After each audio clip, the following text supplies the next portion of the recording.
Hi, I'm Jill Drader, and I am the author of Knowing: 7 Intuitive Principles to a Life of Certainty.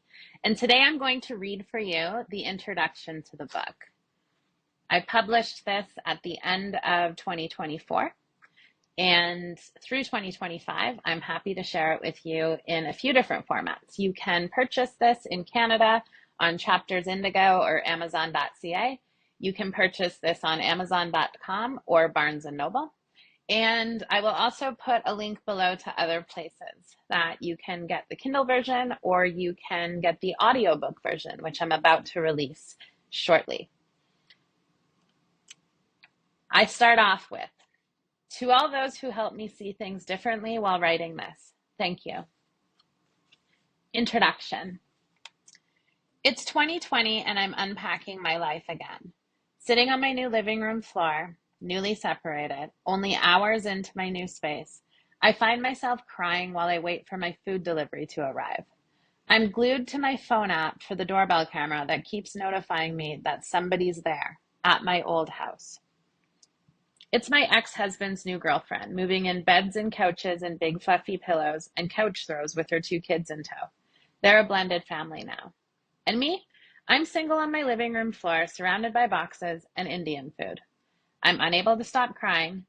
I've already been diagnosed with PTSD and ADHD, which make me think a little differently. Sometimes expansively, sometimes like I'm just spinning. Sometimes I just cry a lot.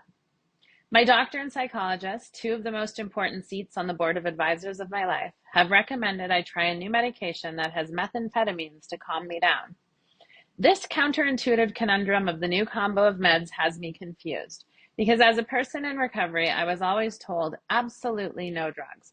Abstinence is key. It's a gentle reminder that I don't know everything. And it works, just like they said it would. I cheated on my psychologist and went to see another because, for a mind like mine, more is never enough. More therapy, more workshops, more self-help books, always more. Surrounding me are boxes full of memories of my past, books and books and more books, decor items that just didn't fit in the old house, things I've always wanted to have on a wall in front of me, and a few plants. It's a museum of my past, in boxes and piles around me. That's how this book came to be, analyzing books in my past and trying to figure out how I got to be 38 years old and living in my own space again. Only this time with 2 little men who spend 50% of their time with me so I can take care of me the other 50%. Was rediscovering myself glamorous, like running through the valley after a yoga class? No, because there was no yoga. It was more like crawling out of a deep pit of misery as a result of my choices over a long period of time, sober. It was a lot of staring off into space, a lot of turning seemingly nothingness into wholeness. It was a time to own all of that and stand in a new truth. Because truths change. It was during this time on my own that I started doing some activities again that I enjoyed, but I hadn't picked up in a decade. I was eager to get outside and hike and fish and explore in the crow's. I rooted my path forward in a few values that guided my decision making: adventure, exploration, and self-love. I began to love exploring and adventuring again. I was going solo to small towns to stop for a cappuccino or $1 books on my way to an Airbnb in a mountain town for a couple days. Most of those towns don't have an espresso machine, and the coffee is really bad. So I stuck to fizzy water as I buzzed around gravel roads to find water holes and parks. I couldn't go back to the area where I used to summer. That's where my boys go now with their dad. I needed to find my spot. I needed to find what's for me. In the old mining towns, I'm always fascinated by what's left, what's rotting, and how it feels there. Many feel eerie driving around through the Rockies, as rock slides have taken out entire villages over time. While so much is lost and dead at Frank Slide, there's life there if you look carefully. That's when I found my knowings and the OwlSeek Method in the Crow's Nest Paths.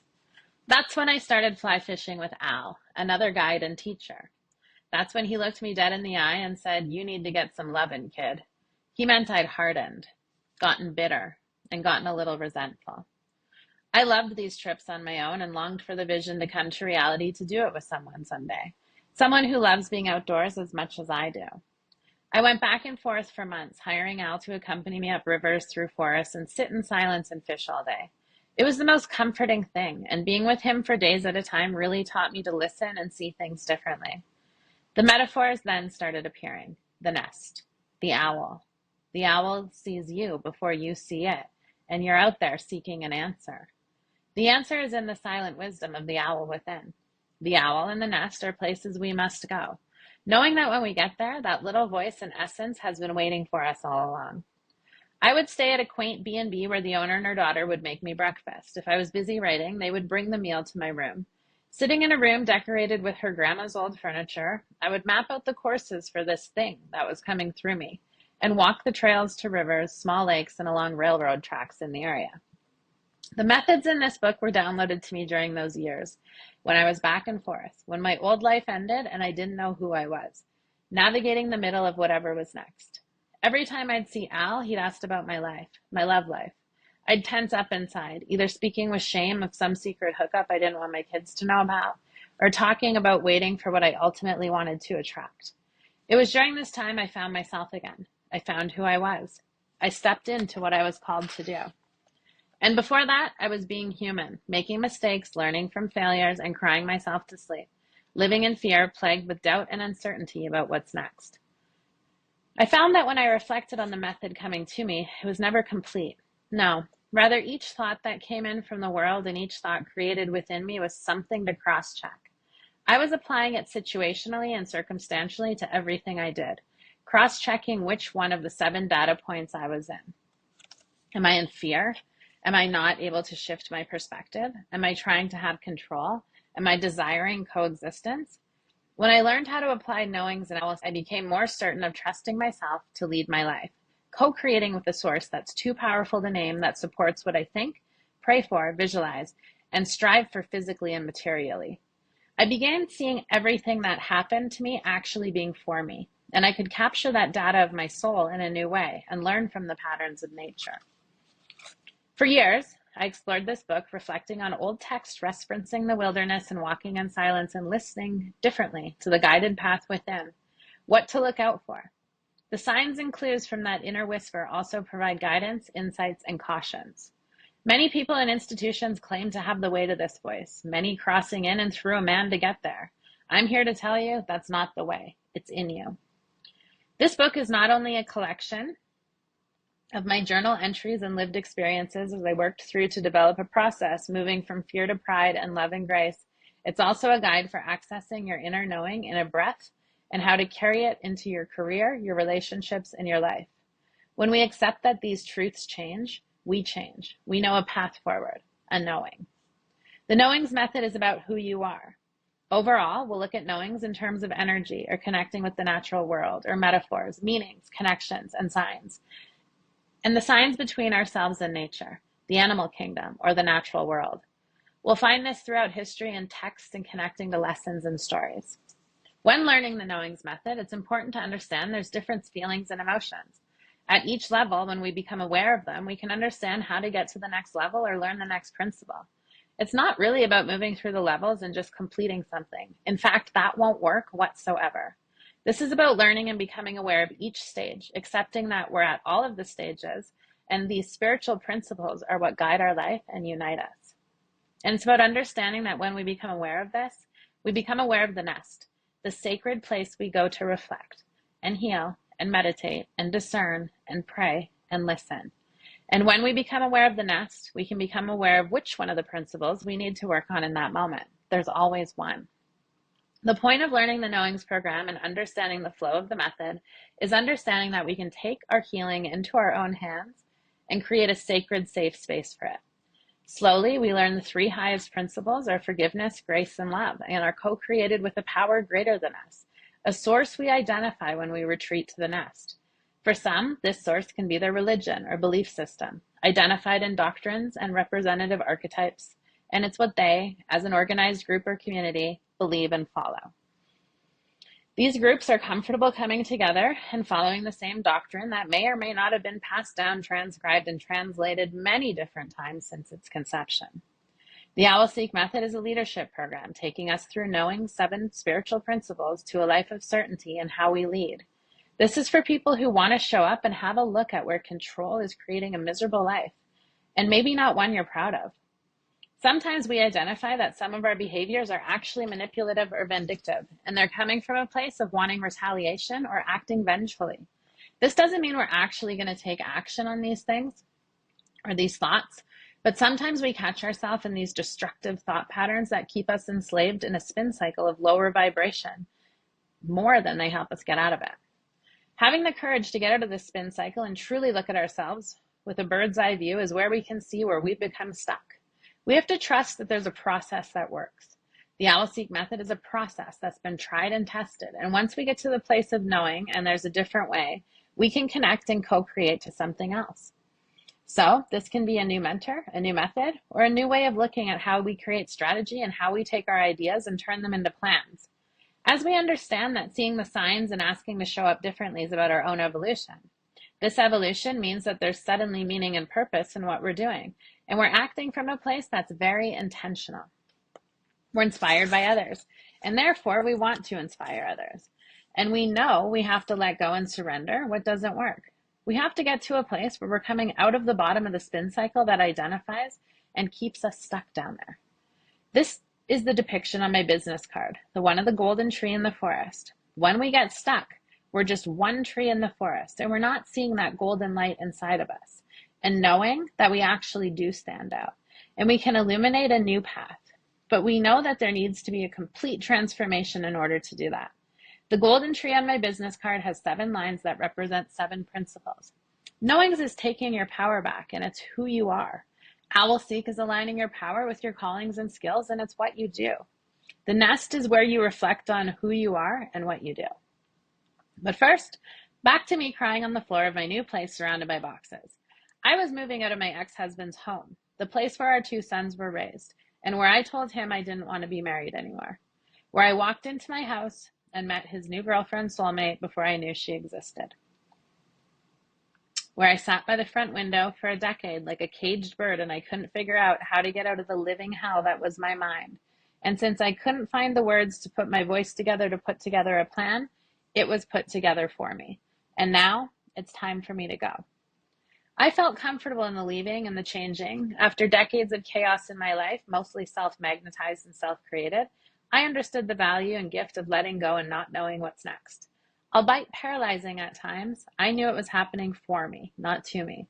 And I was scared shitless, mostly walking through the world paralyzed from trying to analyze all the options in front of me. The only thing I knew how to do up until this part of my life was run away. With 2 kids, I couldn't do the one thing I knew how to do, the one thing I wanted to do. Being almost 40 years old and single, the opportunities to settle were everywhere. But there was also a deep desire in me for change. There were boxes that my parents left me when they moved across provinces years before, and I moved from their car to the cellar storage. Never opened, I knew they were filled with old teddy bears, baseball trophies, and trading cards, Trolls and Blue Jays jerseys, and dozens of journals. Instead of pulling the books out and putting them in a pile, I opened them one by one and discovered what the words I wrote to myself had messages in for me now. They started when I was 8, the diary, the baby blue one with the pastel teddy bear on the front. The pages were translucent. I wrote in pencil, never staying in the lines. My diary was full of impending rebellion, where I could tell I was writing so hard I hoped to rip the page. I was writing swear words like my dad is a shithead, feeling oh so grown up, and I was pushing the boundaries of society and authority in my first decade here on Earth. Through my teens, I attached to boys and drugs and false friends, learning codependency as my baseline state, and that masks were a way to connect to new people. I wrote of risky behaviors and lies to cover up all-night parties, hanging out with older people, and experimenting with chemical drugs, all before I turned 16 years old. I wrote notes to myself to focus on my education, a concept I didn't grasp until many years later, and somehow always just made it through with lies and excuses and extensions. I didn't actually graduate high school, but I was the organizer of the year-end graduation party and the after party. I was 3 credits short, and I had to do a correspondence course. I mailed in from a beach vacation I took to Costa Rica. I got my diploma in the mail a short time later. My early 20s were hell on earth, fueled by the ball and chain that addiction had on me. I led a completely double life. I was a daily drinker and almost daily cocaine user, and I was a full-time university student. I was trying to get through the school as a normal person, working at a local bar so I could drink while I worked, and exchanging secrets and lies for flaps of cocaine from a local organized crime group that would traffic women from the neighboring motel. It was then that I saw my first dead bodies as a result of addiction and abuse at the hands of those who only wished to profit from them. The only way to survive the fucked up double life I was living and trying to hide from others was to drink and use and fake that I was okay. With addiction, more is never enough. You need more gambling, more porn, more escorts, more alcohol, more anorexia, and I was trying to fake it and manage the cravings inside me for more. It worked until it didn't work anymore. My rock bottom was a few days of living hell on the rock in South Korea. My late 20s were for learning how to grow up. I got my first degree in the mail, just like my high school diploma. I finally felt like I could be a grown-up, wise woman I always known I was. I would explore and wonder and daydream through putting pen to paper. I've known this from a young age. I always felt and see the world a little differently from behind my eyes and in my third eye. I love to read stories of older women and novels from the library and biographies of gypsies and mystics and businesswomen, while watching shows I shouldn't watch and listening to radio shows of Sex with Sue under my covers when I was too young. And I learned a lot too young, quietly listening and seeing the world around me. Like when we would break into Mr. Wiener's garage with his daughters and leaf through the milk cartons and stacks of Playboy magazines he collected. He drove truck all night and slept all day, so while he was babysitting us, we would sneak into the garage and share a cigarette we stole from him, flipping through glossy pages of naked women. We weren't even teenagers yet and never touched a boy, but we were training our eyes and minds for how we would show up when we did. The journals are the only place where some of my secrets live. During this time, I gathered them all together, 65 journals in total. I went through every emotion fathomable as I flipped through them again. I laughed, I smirked, I felt tantric sex waves, and I cried. I ugly cried, I wailed. I felt my stomach ache and cramp and muscle memory. I felt fear and shame and humiliation alongside pages of love and charity and forgiveness and wonder of the world at large. It brought back memories that I'd forgotten. I shuddered at the years of repeating patterns and behaviors and not falling in and out of love over and over and not learning terms like boundaries and codependency and not neurotypical until later in life. I still to this day ask why. Why were rape and kidnapping and being held at gunpoint for sex and drugs part of my story? Why were my behaviors while I was addicted to drugs so manipulative? Why did I betray and hurt good people, really only to hold the hurt and pain in my body for years to come, even to this day, manifesting as struggle and pain and disease?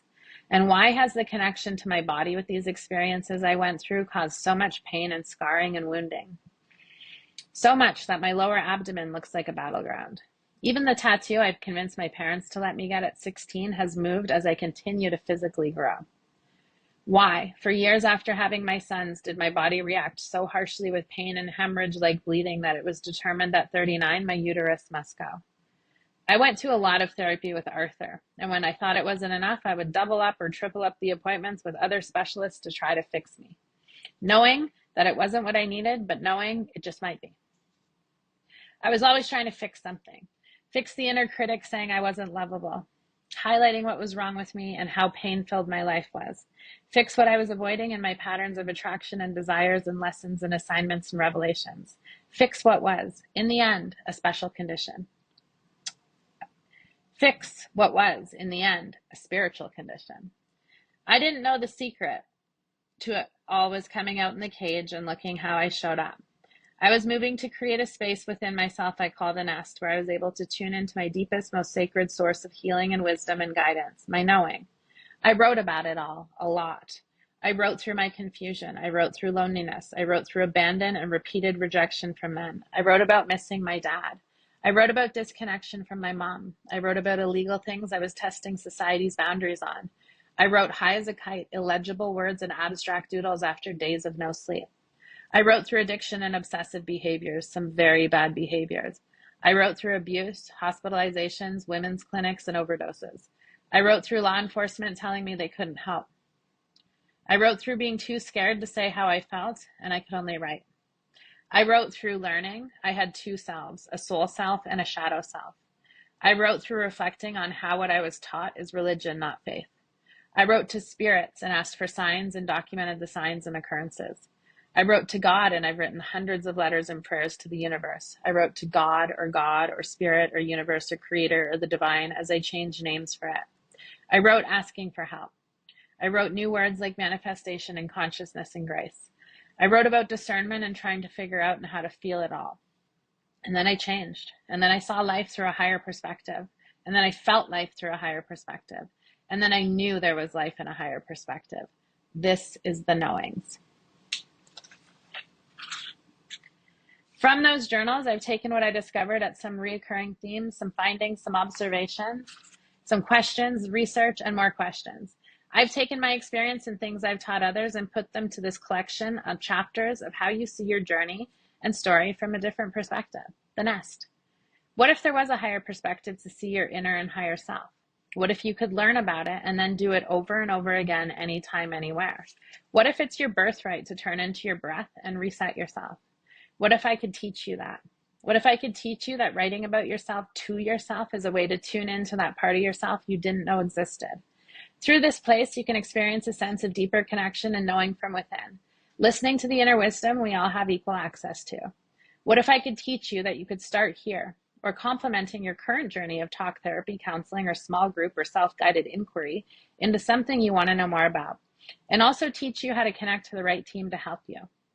This book is going to teach you, through my lived experience, studies, and research, how to tune into the conscious and unconscious parts of yourself and turn your negative experiences and thoughts into lessons you can use from a new perspective. See yourself and your story from a different place, apply knowing 7 principles, and move to be from stuck and paralyzed in fear in the cage where you can't make a decision and you feel uncertain, resentful, and withdrawn, to a place of OwlSeek, looking within and co-creating with your higher power to transform your life into one of ease and knowing. End of introduction. Thank you for